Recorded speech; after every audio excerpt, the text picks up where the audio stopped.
बताइए कैसा new year gift दे दिया है यार पाकिस्तान को तालिबान ने। इस हफ्ते तालिबान ने पाकिस्तान के बॉर्डर पे कई बड़े पॉइंट्स पर अटैक किया है। बड़ी बड़ी धमकियां मिल रही हैं पाकिस्तान को।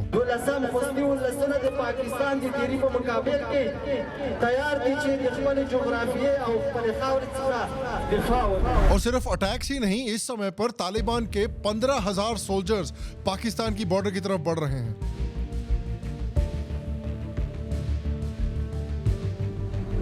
माना जा रहा है कि पाकिस्तान के कुछ इंपॉर्टेंट बॉर्डर पोस्ट पर भी अफगानिस्तान ने कब्जा कर लिया है। तो आप देखिए कि एक तरफ तालिबान से पाकिस्तान को बम्बू दिया जा रहा है और वहीं दूसरी तरफ भारत को गेंदे के फूल मिल रहे हैं। इंडियन लोग हमारा बहुत पुराना दोस्त है। हम सऊदी अरब में रहता हूँ।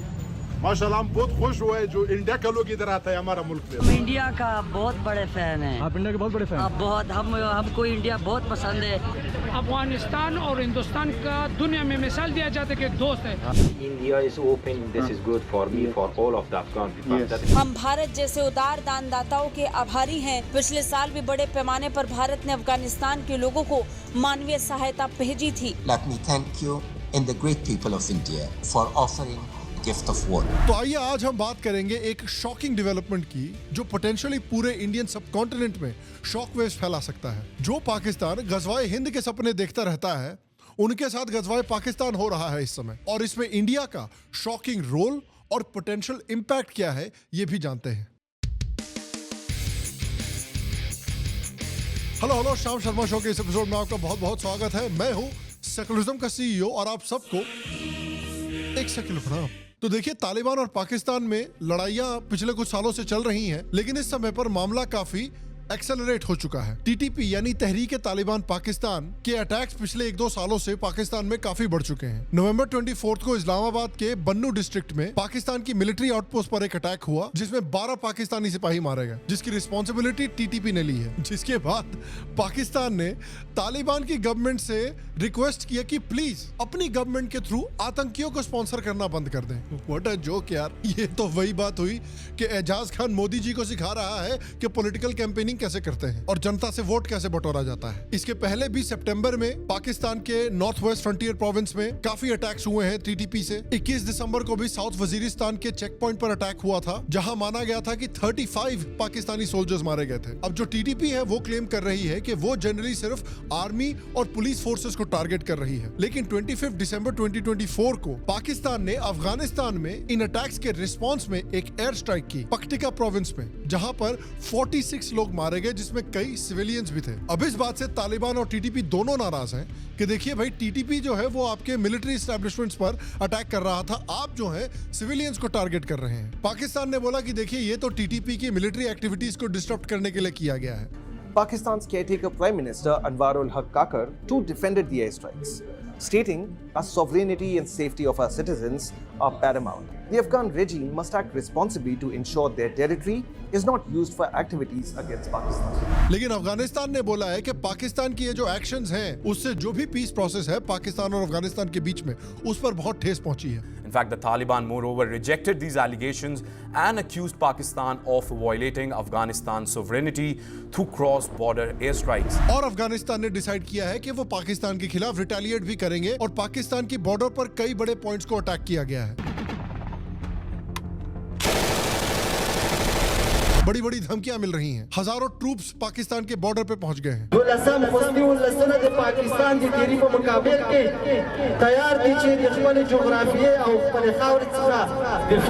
तो यहाँ पर सवाल उठता है कि दो मुस्लिम कंट्रीज जो दोनों एक समय पर भारत में गज़वाए-हिंद करने के सपने देखते थे, उनका एक दूसरे के साथ ऐसे घमासान कैसे शुरू हो गया है। बड़ी इंटरेस्टिंग कहानी है ये, बड़ा इंटरेस्टिंग रीजन है इसके पीछे। इसमें पाकिस्तान की गलतियां हैं और इंडिया की सरप्राइजिंगली मैच्योर और फार साइटेड स्ट्रेटेजी है रिगार्डिंग अफगानिस्तान। देखिए, 1893 में अंग्रेजों ने पाकिस्तान और अफगानिस्तान के बीच में एक बंटवारा किया था और एक बॉर्डर क्रिएट किया था, जिस बॉर्डर को ड्यूरंड लाइन कहा जाता है। अब इस बॉर्डर के साथ ये प्रॉब्लम ये है कि उस एरिया में रहने वाली जो सबसे बड़ी एथनिक ग्रुप है, जिन्हें पश्तून कहा जाता है, ये जो बॉर्डर है ये इस पश्तून एथनिक ग्रुप को जबरदस्ती 2 कंट्रीज में डिवाइड कर देता है। और इसलिए अफगानिस्तान जो है उसने कभी भी इस बॉर्डर को रिकॉग्नाइज नहीं किया है और ना ही पश्तूनों ने इस बॉर्डर को रिकॉग्नाइज किया है। पश्तूनों की जो आइडेंटिटी है वो काफी पुरानी पुरानी है और काफी स्ट्रांग है। इनफैक्ट पश्तून्स एक एंशिएंट वैदिक हिंदू ट्राइब थे जिन्हें अराउंड 8th-9th सेंचुरी के आसपास इस्लाम में कन्वर्ट किया गया था और अफगानिस्तान की गवर्नमेंट में, अफगानिस्तान की पॉलिटिक्स और सोसाइटी में और इनफैक्ट तालिबान में भी ज्यादातर पश्तून ही हैं। तो आज तक आप देखिए कि किसी भी अफगानिस्तान की गवर्नमेंट ने इंक्लूडिंग द तालिबान कभी भी फॉर्मली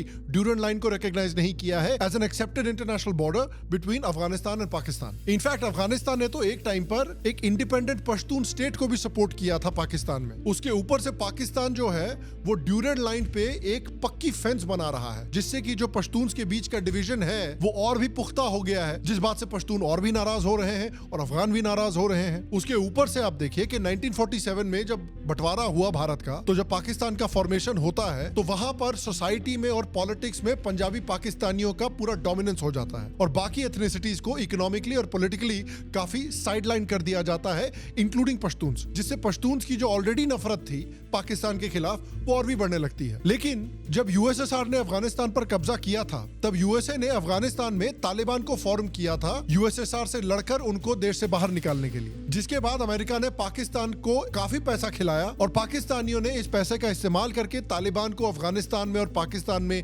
ट्रेनिंग दी, अपनी आइडियोलॉजी भी एक्सपोर्ट की वहां पर और बाद में इसी तालिबान ने सोवियत यूनियन से लड़ाई करके उन्हें अफगानिस्तान से बाहर खदेड़ दिया पाकिस्तानी सपोर्ट और अमेरिकन वेपन्स की मदद से। इसके बाद तालिबान ने पूरे अफगानिस्तान में पाकिस्तान और यूएस की मदद से टेक ओवर कर लिया, जिस वजह से लेट 90s और अर्ली 2000s में पाकिस्तान और तालिबान के बीच के रिश्ते इनफैक्ट काफी मजबूत थे और इसका रिजल्ट आप देख सकते हैं कि कैसे उस समय पर आईएसआई के इंस्ट्रक्शंस पर IC-814 प्लेन को इंडिया से हाईजैक करके अफगानिस्तान ले जाया गया था तालिबान की मदद से। तो इस समय पर पाकिस्तान के लिए तालिबान बिल्कुल आइडियल एलाई था, लेकिन अल्टीमेटली पाकिस्तान एक बात को नजरअंदाज करता रहा कि तालिबान कुछ भी हो जाए अफगान नेशनलिस्ट भी हैं जिनमें ज्यादातर पश्तून भरे हुए हैं और तालिबान देख रहा है कि किस तरह से पश्तूनों को पाकिस्तान में मिसट्रीट किया जा रहा है। इस मिसट्रीटमेंट के खिलाफ 2007 में पाकिस्तान में तहरीक-ए-तालिबान पाकिस्तान यानी TTP का फॉर्मेशन होता है, जिसका मेन गोल था कि पाकिस्तान से पश्तूनों की जो मिसट्रीटमेंट हो रही है उसका बदला लिया जाए। हालांकि कुछ सालों तक दुश्मनी बहुत ज्यादा एस्केलेट नहीं हुई और इसी कारण जब 2021 में तालिबान ने दोबारा से अफगानिस्तान पर कब्जा किया तो पाकिस्तानी बड़े खुश थे। उनको लगा कि भाई तालिबान उनसे दोस्ताना संबंध रखेगा क्योंकि ISI की मदद से ही तो तालिबान को क्रिएट किया गया था। तब के पाकिस्तानी प्राइम मिनिस्टर इमरान खान तो इतना खुश थे कि उन्होंने तो यहाँ तक कह दिया कि तालिबान ने अफगानिस्तान की गुलामी की जंजीरें तोड़ दी हैं। ज़हनी गुलामी की जंजीरें तोड़ना ज्यादा मुश्किल होता है, जो अभी अफगानिस्तान में गुलामी की जंजीरें तो तोड़ दी उन्होंने। इमरान खान कहने लगे कि तालिबान तो भैया आम नागरिक हैं, कोई आतंकवादी नहीं है। Taliban are not sub military outfit, they are normal civilians and if there are some civilians in these camps, how is Pakistan supposed to hunt these people down? Imran Khan ने ये भी पब्लिकली डिक्लेयर कर दिया कि तालिबान गवर्नमेंट जो है वो प्रो पाकिस्तान है। तो जब वो तालिबान की हुकूमत आई तो ये पहली दफा एक ऐसी हुकूमत आई जो प्रो पाकिस्तान थी। हमारे इनसे ताल्लुकात थे क्योंकि हमने इनकी अमेरिकन से भी और गनी हुकूमत से भी पाकिस्तान ने फैसिलिटेट की थी टॉक्स। लेकिन तालिबान ने उन्होंने रिवर्स कर दिया, पाकिस्तान की जगह तालिबान ने TTP को सपोर्ट करना शुरू कर दिया, जिसके कारण उल्टा तालिबान के आने के बाद पाकिस्तान में TTP द्वारा जो टेरर इंसिडेंट्स हैं वो 60% तक बढ़ गए, बॉम्बिंग के इंसिडेंट्स 500% तक बढ़ गए। इसी कारण पाकिस्तान ने कई बार अफगान तालिबान से गुहार लगाई है कि वो TTP को बोले कि पाकिस्तान में आतंक कम करें, पर अफगानी तालिबान ने इसमें कोऑर्डिनेट करने से बिल्कुल साफ मना कर दिया। उल्टा पाकिस्तान के former caretaker prime minister Anwar ul Kakar तो ओपनली कहते हैं कि अफगानी तालिबान TTP के मिलिटेंट्स को अफगानिस्तान में शेल्टर देकर ट्रेनिंग भी प्रोवाइड कर रहा है। तालिबान के स्पोक्स पर्सन ज़बीउल्लाह मुजाहिद ने तो साफ कहा कि पाकिस्तान में शांति बनाने की जिम्मेदारी अफगानिस्तान की नहीं है, इस्लामाबाद की है। अफगानिस्तान को ब्लेम करने के बजाय अपने सिक्योरिटी इश्यूज को जरा खुद रिजॉल्व करना सीखिए। और उल्टा अभी भी अफगानी तालिबान बैकडोर से TTP को सपोर्ट दे रही है एलिजिडली, और इस समय पर अफगानी तालिबान के पास तो US के द्वारा छोड़े हुए एडवांस वेपनरी भी है, चाहे M16A4 हो या M24 स्नाइपर हो। और TTP की नाराजगी भी आप समझ सकते हैं पाकिस्तान के साथ। पिछले ही साल पाकिस्तान में रह रहे 1.7 करोड़ अफगानियों को वापस अफगानिस्तान डिपोर्ट करने का फैसला ले लिया। अब इसके खिलाफ कई पश्तून जो हैं वो पीसफुली पॉलिटिकली प्रोटेस्ट कर रहे थे। उनकी सबसे बड़ी जो पॉलिटिकल ह्यूमन राइट्स ऑर्गेनाइजेशन है उसका नाम है पश्तून तहफ्फुज मूवमेंट यानी PTM। लेकिन अक्टूबर 2024 में पाकिस्तानी गवर्नमेंट ने ऑफिशियली PTM को बैन कर दिया, एक टेररिस्ट ऑर्गेनाइजेशन डिक्लेयर करके। उसके ऊपर से PTM के एसेट्स भी फ्रीज कर दिए गए और उनके ऑफिसेज भी बंद कर दिए गए। 200 से ज्यादा पीटीएम एक्टिविस्ट को अरेस्ट कर लिया गया है और डिटेन कर लिया गया है। गवर्नमेंट ने खैबर पख्तूनख्वा, जो कि उनका नॉर्थ वेस्ट फ्रंटियर प्रोविंस है, वहां पर एक रिस्ट्रिक्शन भी लगाई है कि 5 से ज्यादा लोग इस एरिया में कहीं पर भी जमा नहीं हो सकते। और पूरी पाकिस्तान की पश्तून लीडरशिप इससे बहुत नाराज है। वो कह रही है कि आपने हमारा जो पॉलिटिकल एवेन्यू है, जो सोशल एवेन्यू है प्रोटेस्ट करने का, हमारी आवाज उठाने का, उसको तो पूरी तरह से मार दिया। उसके ऊपर से उन्होंने इल्जाम लगाया है पाकिस्तानी आर्मी पर कि वो ह्यूमन राइट्स अब्यूजेस कर रहे हैं, पश्तूनों के खिलाफ एक्स्ट्रा जुडिशियल किलिंग्स कर रहे हैं, टॉर्चर कर रहे हैं और एनफोर्स्ड किडनैपिंग्स और डिसअपीयरेंसेस कर रहे हैं। अब पाकिस्तान ने ऐसा 4D चेस कर दिया है अपने साथी कि उन्होंने पीटीएम, जो कि एक सिविल राइट्स ऑर्गेनाइजेशन है, पीसफुल पॉलिटिकल ऑर्गेनाइजेशन है, उसको बैन कर दिया। तो यहाँ पर एक पॉलिटिकल वैक्यूम आ गया है पश्तून सोसाइटी में। अब उस पश्तून सोसाइटी को पॉलिटिक्स नहीं बल्कि टीटीपी जैसे मिलिटेंट ग्रुप्स भर रहे हैं। तो पाकिस्तान ने अपने एक्शन से ये इंश्योर कर दिया है कि टीटीपी में 10,000 और पश्तून जाके घुसने वाले हैं। अब उसके साथ साथ तालिबान की कई धमकियां भी आ रही है। डायरेक्टली पाकिस्तान को डिफेंस मिनिस्टर याकूब ने एक्सप्लिसिटली पाकिस्तान को धमकी दी है कि जिस तरह का काम वो पश्तूनों के साथ कर रहे हैं उसका करारा जवाब मिलेगा। और अब आप देखिए कि पिछले 1-1.5 साल से टीटीपी अग्रेसिवली पाकिस्तान में अटैक्स कर रही है। 2020 के मुकाबले में चाहे वो खैबर पख्तूनख्वा हो, कई बड़े बड़े अटैक्स हुए हैं, पेशावर हो चाहे इस्लामाबाद हो, जिसकी रिस्पॉन्सिबिलिटी टीटीपी ने ली है। चाहे वो नाके पे अटैक कर रहे हैं, चाहे बड़े बड़े पुलिस और आर्मी के ऑफिशियल्स को मारने का काम हो। एक टाइम पे तो उन्होंने पूरा का पूरा पुलिस स्टेशन ही उड़ा दिया था। बेसिकली डेली के हिसाब से पिछले 1-2 सालों में टीटीपी के अटैक्स हो रहे हैं पाकिस्तान में। इसके ऊपर से टीटीपी ने अब सीपेक, जो चाइना की बड़ी पाइपलाइन बन रही है पाकिस्तान में, सीपेक को भी टारगेट करना शुरू कर दिया है, जिस वजह से चाइना और पाकिस्तान के बीच में भी टेंशंस बढ़ गए हैं। अब फाइनली पाकिस्तान ने डिसाइड किया कि चलिए हम भी चौड़े होंगे। तो जोश जोश में जाके इन्होंने अफगानिस्तान में घुस के टीटीपी कैंप्स पर सर्जिकल स्ट्राइक कर दिया है। और अब उसका रिजल्ट ये है कि तालिबान आर्मी अब इनके बॉर्डर पे आके खड़ी है। और देखिए, पाकिस्तान ने तो अपनी पैर पे कुल्हाड़ी मारी ही है, लेकिन यहाँ पे भारत का भी सरप्राइजिंग मैं रोल आपको बताता हूँ। देखिए, आप जानते ही हैं कि हिस्टोरिकल कल्चरल लिंकेजेस हैं भारत और अफगानिस्तान के बीच में। महाभारत काल में जिक्र मिलता है कि गंधार पर आज से 5500 साल पहले राजा सुबाला ने राज किया था। उनकी बेटी का नाम गांधारी था, जिनकी शादी हस्तिनापुर के राजा धृतराष्ट्र से हुई थी। और 2000 साल के बाद जब कांदाहार का हाईजैक इंसिडेंट हुआ था, उसके बाद इंडियन इंटेलिजेंस एस्टेब्लिशमेंट ने ये रियलाइज किया कि भारत के वेस्ट में 2 बड़े बड़े दुश्मन होना बिल्कुल भी अच्छी बात नहीं है भारत के लिए। इनफैक्ट इंडिया ने रियलाइज किया कि अफगानिस्तान को एज ए एलाई डेवलप करना बहुत जरूरी है। अफगानिस्तान और पाकिस्तान के बीच में बहुत बड़े बड़े डिफरेंसेस हैं, उन डिफरेंसेस को भी एक्सप्लॉइट करना जरूरी है और अपनी तरफ से भी अफगानिस्तान के साथ एक पॉजिटिव रिलेशनशिप डेवलप करनी जरूरी है, नॉट थ्रू मैनिपुलेशन लेकिन जेन्युइन हेल्प और सपोर्ट के थ्रू। इंडिया ने 2011 में अफगानिस्तान के साथ एक स्ट्रेटेजिक पार्टनरशिप एग्रीमेंट साइन किया था, जो अफगानिस्तान का पहला ऐसा एग्रीमेंट था किसी भी कंट्री के साथ। 2005 में इंडिया ने अफगानिस्तान के सार्क मेंबरशिप के लिए भी सपोर्ट दिया था। तालिबान के 2021 टेक ओवर के बाद भी इंडिया ने अपनी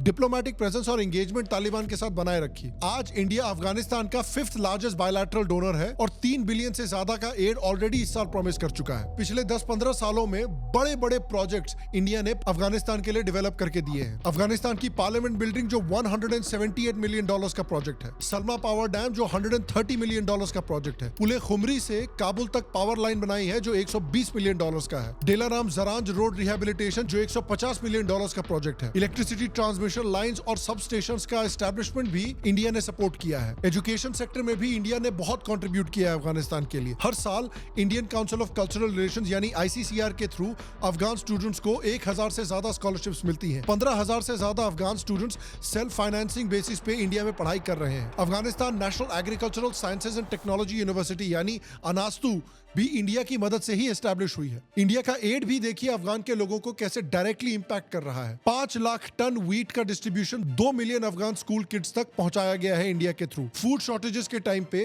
2.5 लाख टन व्हीट सप्लाई किया गया है इंडिया के through. Indira Gandhi institute of child health जैसे मेडिकल फैसिलिटीज एस्टैब्लिश किए गए हैं, जो आज भी अफगानिस्तान का प्रीमियर चाइल्ड हेल्थ इंस्टीट्यूट है। 34 अफगान प्रोविंसेस में small scale community projects develop किए गए हैं इंडिया की मदद से। ये सारे एफर्ट्स दिखाते हैं कि इंडिया का अफगानिस्तान के साथ एक स्ट्रॉन्ग और सपोर्टिव रिलेशनशिप रहा है, जो ह्यूमैनिटेरियन और डेवलपमेंट एंगल से फोकस्ड है। It has restarted work on stalled infrastructure projects. It has also sent food aid, most recently in August, through Shabahar port in Iran. The Taliban's reasons for courting India may have to do with the country's long-standing investments and experience delivering development projects in Afghanistan. Pandemic के समय पर भी India ने अफगानिस्तान को crucial support दिया है। 5 lakh doses of कोविड-19 vaccine, WHO के थ्रू 1.6 टन का मेडिकल एड सप्लाई किया गया है। 5 lakh tablets of hydroxychloroquine, 1 lakh paracetamol tablets और 50,000 सर्जिकल ग्लव्स भी प्रोवाइड किए गए थे। 75 मेट्रिक टन व्हीट भी डिलीवर किया गया था, एक ऐसे समय पर जब बहुत सीरियस फूड सिक्योरिटी कंसर्न्स थे पैंडेमिक के टाइम पर अफगानिस्तान में। तो ऐसा ह्यूमैनिटेरियन और पीपल टू पीपल सपोर्ट दिया गया है इंडिया के थ्रू अफगानिस्तान को कि इस सपोर्ट का इंपैक्ट आप देखिए कि 70% अफगान्स कहते हैं कि इंडिया उनके देश का बेस्ट फ्रेंड है। इंडियन लोग हमारा बहुत पुराना दोस्त है। हम सऊदी अरब में रहता हूँ। माशाल्लाह हम बहुत खुश हुए जो इंडिया का लोग इधर आता है हमारा मुल्क में। इंडिया का बहुत बड़े फैन है। आप इंडिया के बहुत बड़े फैन हैं? बहुत, हमको इंडिया बहुत पसंद है। अफगानिस्तान और हिंदुस्तान का दुनिया में मिसाल दिया जाता है कि दोस्त है। दोस्त का मतलब होता है भाई भाई। दिल से शुक्रिया। जब दिल खफा हो जाता है तो कपिल शर्मा के शो देखते हैं खुश हो जाता है। और सिर्फ 3% अफगान ऐसा मानते हैं कि पाकिस्तान उनका अच्छा दोस्त है। इनफैक्ट तालिबान ने भी इंडिया के ह्यूमैनिटेरियन असिस्टेंस को बहुत सपोर्ट दिया है। इंडिया का कंट्रीब्यूशन ऐसा रहा है एवरेज अफगान की लाइफ को इंप्रूव करने में कि पाकिस्तान के पश्तून भी पाकिस्तान के बजाय इंडिया को सपोर्ट दे रहे हैं। हम भारत जैसे उदार दानदाताओं के आभारी हैं। पिछले साल भी बड़े पैमाने पर भारत ने अफगानिस्तान के लोगों को मानवीय सहायता भेजी थी। Let me thank you and the great people of India for offering gift of water. India का आपने साथ दिया है, इसमें कोई बोले अच्छा है तो हम उसका अच्छा बोलेंगे। अच्छा है हमारे साथ, उसने हमारा कोई नुकसान नहीं किया हमारे लिए। चीन को क्यों पसंद करते हैं आप लोग? चीन हमारा साथी मुल्क है, हमें जो मतलब इंडिया अफगानिस्तान का मुल्क है। और अब इंडिया ने जो ये हेल्प प्रोवाइड की है अफगानिस्तान को, उसके स्ट्रेटेजिक बेनिफिट्स भी अब इंडिया को मिल रहे हैं। But what the Indians and the Taliban are doing, I kid you not, is India is using Taliban's network to assassinate Kashmiri militants in Pakistan. Are you serious? I swear to God. Yeah, I know this leaves so many questions, but yeah, so they've been doing all these hits. So they've been killing all these Kashmiri militants. They've been killing a bunch of Sikh militants. Taliban ने लश्कर, al Qaeda और हिजबुल मुजाहिदीन जैसे groups को भी अफगानिस्तान से expel किया है। साथ ही उन्होंने इंडिया के चाबहार पोर्ट वाले प्लान को बैक किया है और बोला है कि इस प्रोजेक्ट के लिए सारी जरूरी फैसिलिटीज तालिबान प्रोवाइड करेगा। ये पोर्ट मुंबई को मॉस्को से कनेक्ट करेगा ईरान और अजरबैजान के थ्रू। तालिबान ने यह भी कहा है कि उनके देश को इंडिया के खिलाफ किसी भी हालत में इस्तेमाल वो नहीं होने देंगे। और इंडिया के साथ जैसे जैसे दोस्ती बढ़ रही है वैसे ही पाकिस्तान के साथ रिलेशंस खराब हो रहे हैं। तालिबान के डिफेंस मिनिस्टर याकूब ने एक्सप्लिसिटली वार्न किया है पाकिस्तान को कि उनके जो एक्शंस रहे हैं पश्तूनों के खिलाफ उसके डायरेक्ट कॉन्सिक्वेंसेस मिलेंगे पाकिस्तान को। तालिबान ने 2021 में पाकिस्तान में 573 अटैक्स किए थे। 2023 में ये नंबर 1200 तक जा चुका था और 2024 में लगता है कि ये नंबर और भी बढ़ने वाला है। इनफैक्ट रिपोर्ट्स तो ये भी बता रहे हैं कि पाकिस्तान ने अपना कुछ टेरिटरी टीटीपी के हाथों खो भी दिया है। Islamabad has lost control over large parts of territory in the western frontier regions of the country to the Pakistani Tehreek-e-Taliban or the TTP. और वहां पर टीटीपी ने एक पैरेलल गवर्नमेंट भी बना ली। Has also announced its own cabinet, a cabinet which consists of various ministries. There's defense, judiciary, information, education, intelligence, economic affairs, political affairs. A fatwa issuing authority. उसके अलावा unknown man का तो जलवा चल ही रहा है। His name was Maulana Hafiz Tariq Khurram Shehzad. He too was killed by unknown bike-borne assailants. The identities of those killers also remain unknown. Let's rewind a bit more. In May, another ISI operative was. The identities of the killers also remain unknown. On the 26th of February this year, former commander of Pakistan-based terror outfit Al-Badr was killed. India की मदद की वजह से अपनी बुरी economic situation के बावजूद तालिबान के पास अब इतने रिसोर्सेज हैं कि वो पाकिस्तान के खिलाफ एक फुल स्केल वॉर माउंट करने की तैयारी कर रहा है। चाहे पाकिस्तान की आर्मी बेहतर फंडेड हो, बेहतर रिसोर्स्ड हो। रिपोर्ट्स के मुताबिक Taliban allegedly NATO grade weapons TTP को सप्लाई कर रहा है जो पाकिस्तानी आर्मी के खिलाफ यूज हो रहे हैं। बॉर्डर एरियाज में अब टीटीपी के 7000 से ज्यादा ट्रेन्ड मिलिटेंट्स पाकिस्तानी आर्मी के खिलाफ लड़ रहे हैं। फाड़ के फ्लावर कर रखा है उनको। इनफैक्ट यहाँ मैं आपको बताता हूँ एक ऐसी चीज जो सुन के आपको बहुत सरप्राइज होगा। पाकिस्तान और तालिबान के बीच में ये जो वॉर चल रही है इससे चाइना भी वरीड है, लेकिन चाइना के पास अपॉर्चुनिटी भी है। देखिए वरी ये है क्योंकि चाइना पाकिस्तान इकोनॉमिक कॉरिडोर जो है सीपेक, जिसमें चाइना ऑलरेडी $62 बिलियन झोंक चुका है, वो डिले होता ही जा रहा है। ग्वादर इंटरनेशनल एयरपोर्ट का इनॉग्रेशन तीसरी बार डिले हो गया। अब देखिए चाइना सीपेक से मेनली सी एक्सेस चाहता है अरेबियन सी और इंडियन ओशन में। ग्वादर पोर्ट के रूप में यहाँ आती थी अपॉर्चुनिटी, लेकिन सेम काम अब चाइना अफगानिस्तान, भारत और ईरान के साथ मिलकर भी कर सकता है। ना कहता है कि ठीक है, will hedge our bets. Kashgar से लेके वाखान कॉरिडोर यहाँ से आता है चाइना और यहाँ से आता है और सीधा यहाँ पे आके गिरता है। हो सकता है कि ये पाकिस्तान से इतना परेशान हो रखे हो कि वो सोचे कि चलो यार तालिबान के साथ ही एक ट्रेड रूट बना लेते हैं, और क्योंकि ये ट्रेड रूट पीओके के थ्रू नहीं जाता है तो इस ट्रेड रूट से भारत को भी कोई प्रॉब्लम नहीं होगी और भारत के साथ भी पोटेंशियली कोऑर्डिनेशन हो सकती है। भारत और चाइना के बीच में रिलेशंस भी अक्टूबर से इंप्रूव कर रहे हैं। दोनों ने डिसाइड किया है कि दोनों देशों के बीच में म्यूचुअल रिस्पेक्ट बेहतर डेवलप किया जाएगा। चाइना तालिबान से भी अच्छे रिलेशनशिप डेवलप कर रहा है। अफगानिस्तान ने चाइना के साथ एक बड़ी ऑयल एक्सट्रैक्शन की डील साइन की है अभी, जहां पर अमू दरिया बेसिन के एरिया में चाइनीज कंपनी ऑयल एक्सट्रैक्ट करेगी। तो ये भी हो सकता है कि चाइना भी फाइनली पाकिस्तान से अब परेशान हो चुकी हो पूरी तरह से। तो यहाँ देखिए इंडिया के लिए अपॉर्चुनिटी क्या है। देखिए इंडिया ने पाकिस्तान के मामले में जो अपने कार्ड्स हैं वो बहुत स्ट्रेटेजिकली प्ले किए हैं और बहुत स्मार्टली प्ले किए हैं। अफगानिस्तान में पेशेंटली काम करते हुए और वहां के लोगों की जेन्युइन हेल्प करते हुए इंडिया ने अफगानिस्तान का दिल जीत लिया है। अब तो ये हाल है कि तालिबान जो एक टेरर ऑर्गेनाइजेशन है और जो 25 साल पहले पाकिस्तान के साथ मिलकर इंडिया के प्लेन्स हाईजैक करता था, आज उनकी लीडरशिप भी इंडिया को एक